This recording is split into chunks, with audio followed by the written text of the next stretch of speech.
This is Alan Bush with the Daily Financial Forecast for Thursday, October 3rd.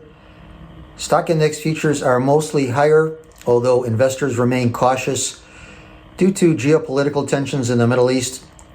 We had U.S.-based employers announcing almost 73,000 in job cuts in September, and that is 53% above the same month a year ago. This according to outplacement firm Challenger, Gray, and Christmas. Moving over to the currencies, the dollar index is higher and has recently traded above major downtrend lines.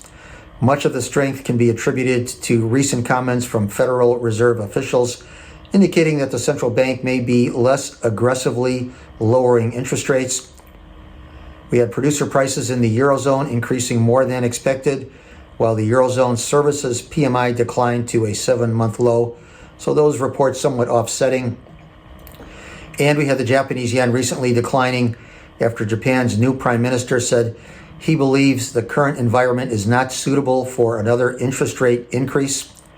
And on the interest rate futures markets, it is widely expected that the Federal Open Market Committee will reduce its key interest rate again at its November meeting. Currently, there is a 63% chance of a 25 basis point cut at the November 7th meeting and a 37% probability of a 50 basis point cut. I'm going to have to go with just a quarter cut in the Fed funds rate at that meeting.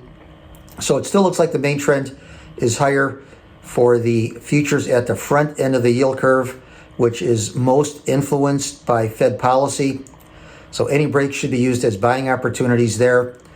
Still looks like the Fed is on a course to cut not just at the November meeting, but probably in December.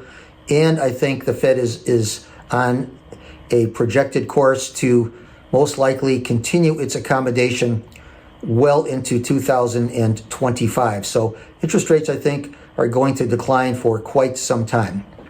So good trading, everyone. Once again, remember, these are my opinions alone and are not the opinions of ADMIS or ADM.